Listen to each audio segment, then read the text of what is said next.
जवाब दो, जवाब दो.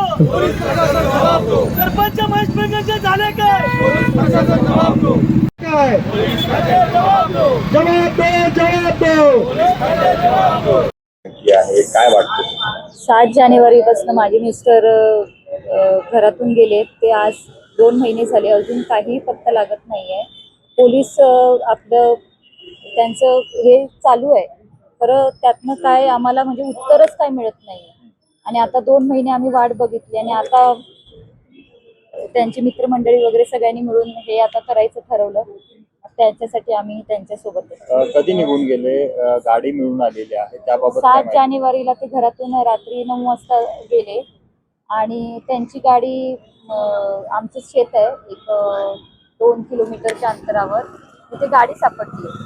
तर त्यांचं काहीही असं नाही, बाकी कोणतीच वस्तू वगैरे काही सापडलेलं नाही. पोलिसांचं म्हणणं काय त्यामुळे? पोलिसांनी सगळ्या बाजूने तपास केलाय, खरं अजून त्यांच्या हातात ठोस काहीच नाही असं सांगताय.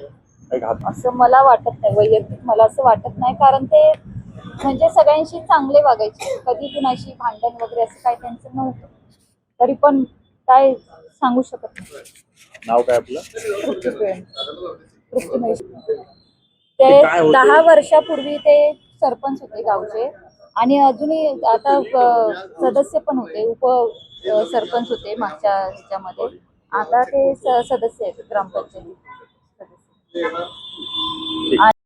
काय नेमकं तपास झालेला आहे? काय त्यांचं झालेलं आहे? घात झालेला आहे किंवा बेपत्ता काय? पाटगावचे माजी सरपंच मिसिंग पोलीस स्टेशन बोदरगडकडे दाखल आहे. 7 जानेवारी 2026 पासून ते मिसिंग आहे. ते दोघे पद्धतीच्या माहितीच्या आधारे आणि तांत्रिक माहितीवरती दोघे पद्धतीने आमचा तपास चालू आहे.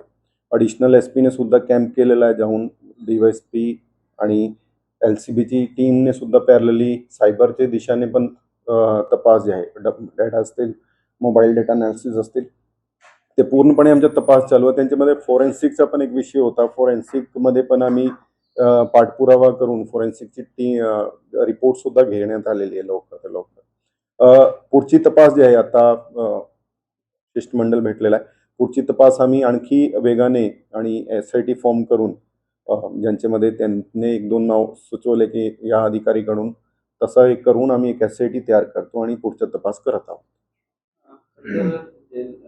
जिल्हा परिषद पंचायत समिती तोंडावर असताना सगळा प्रकार घडलाय.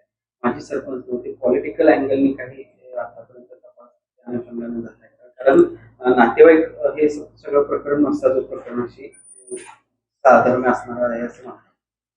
आणि ते प्रत्येक दिशाने तपास चालू आहे. त्यांचे काय मित्रमंडळी सोबत किंवा राजकारण सगळे दिशाने आमचा तपास चालू आहे. आणि कोणालाही आम्ही म्हणजे कुठलाही, आज त्यांचे जे नातेवाईक होते त्यांच्याकडून पण मुद्दा तोच विचारला की कोणा आणखी आपले काय शंका असेल तर ते पण आम्हाला सांगा, त्या दिशेने पण आम्ही तपास करू. तर आमची तपास जे आहे प्रत्येक दिशाने चालू आहे.